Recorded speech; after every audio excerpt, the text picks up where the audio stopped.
I want to show you something.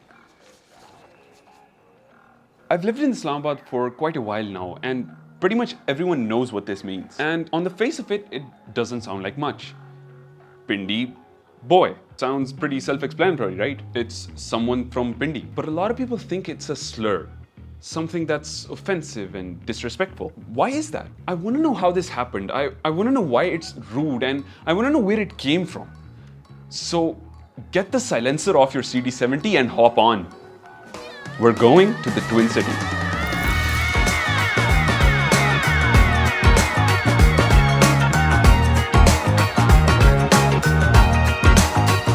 It's my world, a constellation, an illusion.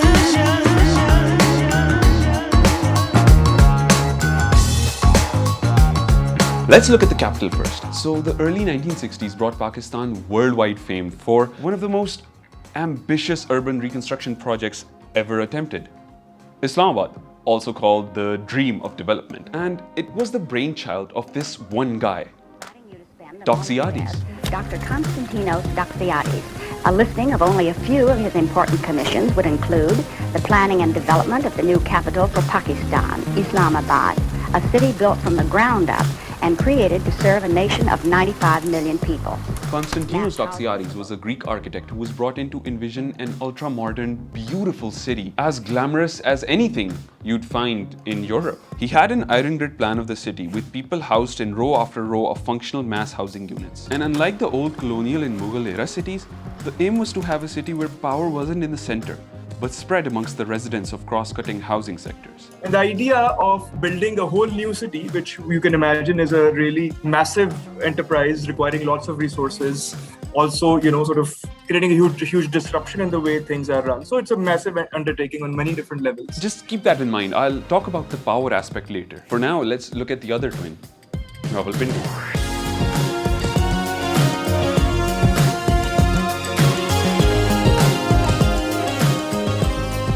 The Doxiadis plan, which made Islamabad the development dream, failed to accommodate Rawalpindi. And there's a pretty good reason for that. Islamabad was being constructed from scratch, and adding the already existing city of Rawalpindi to the plan would have just caused a huge headache. But Rawalpindi didn't just get excluded from Doxiadis' plan. It also received much less resources and weak administration to overlook the development of the city. In fact, it actually ended up becoming the home of low-income government servants who couldn't afford to live in Islamabad. By and large, Islamabad became the city that was dominated by reasonably well-off government officers and obviously political elites and political representatives. And Rawalpindi and sort of the hinterland of Islamabad, including the rural areas of Islamabad, which are sort of not really classified as Islamabad proper, or we don't consider them to be Islamabad proper, they became sort of these sources of excess labor, or they became repositories of labor that would supply sort of, people to work in, the secretariat, for example. Lots of lower level staff actually comes from Pindi. It often comes from places as far off as Attock as well to work in Islamabad. The structure of the city is far from new. You still have these Mughal and colonial era buildings with narrow, unplanned streets. And the neighborhood is very congested and tightly packed. You can see for yourself, look at these markets, they're just filled with people.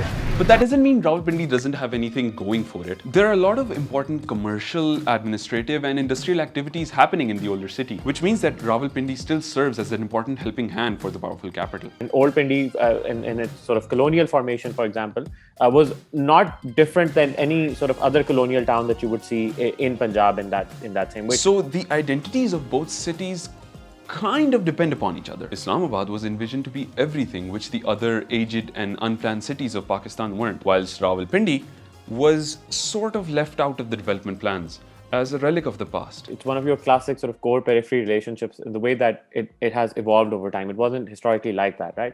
So Pindi was always seen as sort of the garrison headquarters, and Islamabad would be the bureaucratic headquarters. That's how the twin cities were initially envisioned, and that's what a lot of the earlier work on Islamabad and the design and conceptualization of Islamabad actually touches upon as well. Remember when I talked about power at the start of this video? Let me get right into it with a theory by a well-known sociologist, Charles Wright Mills.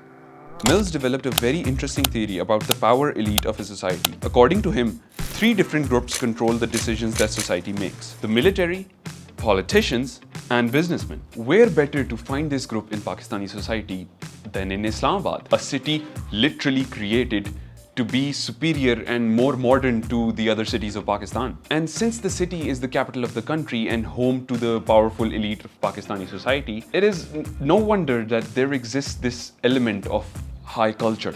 The elite in Islamabad is not just an elite which has money, it is also an elite जो अपने आप को classy समझते हैं, right? They think that they are stylish, they think they are उनको global trends का पता है, उनको अंग्रेजी आती है, उनको culture का उनको बहुत ज़्यादा पता है, culture में वो well versed है. So the powerful elite is consciously or subconsciously aware of their position in society. Compare this to the residents of Rawalpindi who neither have the same economic strength or political power. In other words, the distasteful Pindi Boys, if you will. यार पिंडी boy पता है क्या है? पिंडी boy वो चीज़ है जो सबकी समझ से बाहर है.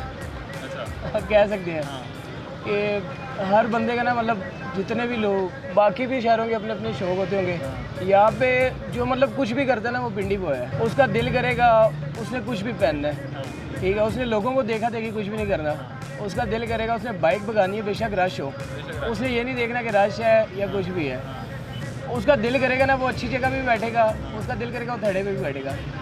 तो जो मतलब ये चीज़ है ना ये पिंडी बॉय है, ये पिंडी बॉय वाइब है. As I was diving deeper into this topic, I came across some very interesting research that talks about the effects of these power dynamics and social classes. And it gets really deep into why people think and act in the ways they do. So psychologically, people from higher socioeconomic positions believe that they're genetically superior than others and they'll do anything to justify their position and discriminate against people who are below them on the socioeconomic ladder. Doesn't this remind you of something? Think about it. Where have you seen this before?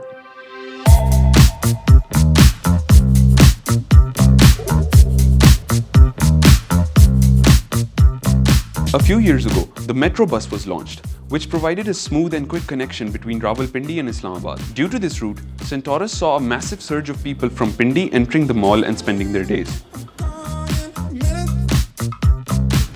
This disturbed the Islamabadi crowd because they could not supposedly share this space with those below them. I keep doing this because I just want to emphasize the ridiculousness of this whole thing. These people, they apparently disrupted the etiquette and sophisticated aura of Islamabad. So the mall's management had an idea. They came up with a ticketing system where you'd be charged for entering the mall. I'm gonna try and go inside and try and see if they let me in or not. I've come here a few times alone and they do not let me in. They ask me to go from the other side and I have to buy a ticket. And this is the case for most of these people that do come from Pindi.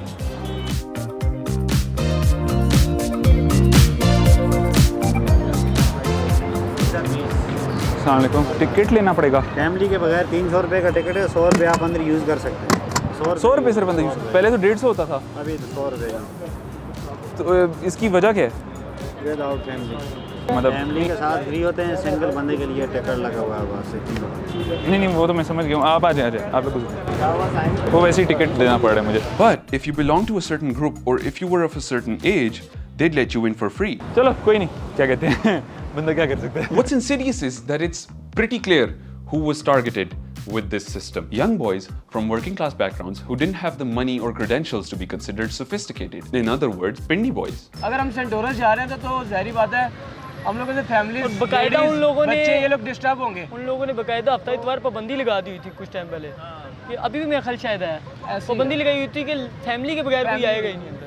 बस ये है कि माहौल को खराब नहीं करना करते हैं. कोई नहीं, उन्होंने टिकटिंग करवाई, हमने गीगा मॉल खड़ा कर दिया. So now it makes sense why Pindi Boys is used as a derogatory term, right? It essentially reinforces the Islamabadi crowd's position as the powerful elite. Because you can only be higher when there's someone below you. And this isn't a new thing. 2 centuries ago, in 1871, the Criminal Tribes Act was passed, which reduced several lower castes and tribes of the subcontinent to criminals and gave the state ultimate authority to arrest them and punish them without any warrant or reason. And why is that the case? One can think of this in terms of that every society, every culture has some ways of disciplining its members. It has some mechanism that it uses to impose itself on those who form a part of it. So unfortunately, this discrimination against people in the lower rungs of society has always been happening. A more critical way to think about this is that in every society there are certain conflicts among certain social groups, and those who have the power to do so do not only use physical force but also use social mechanisms to get advantages to win these conflicts. History and psychology proves that people from the upper strata of society will reject almost everyone below them to maintain their relative superiority. And so Pindi boys have been demonized just because they don't have the same privilege or power as your average Islamabadi. And this is where the discriminatory culture of high society comes in. Rich people use high culture as a tool for discrimination. It's called cultural capital, and it's basically the idea that there are certain cues that affluent people use to show that they're cultured and civilized. So you indicate your high status by wearing a perfectly cut and fitted garment, by using natural and expensive fabric, by using a brand name that's recognizable, something that says, hey, look at me, I have a lot of money. Pindi boys, on the other hand, go against that convention. They reject the minimalist style, the muted colors, the natural fabric, and the sleek fits. Instead, they create their own aesthetic, where they mix the style of the rich and the affluent with what they're familiar with. Their style is loud and bright, shiny and vibrant.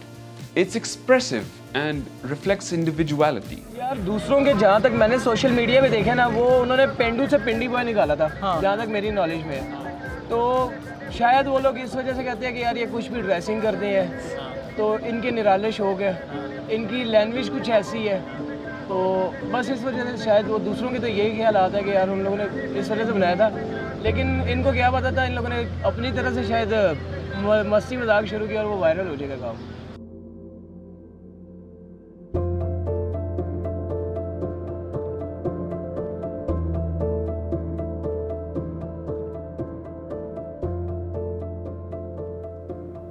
The Pindi boy is a product of conflict, not between the two cities, but between two groups.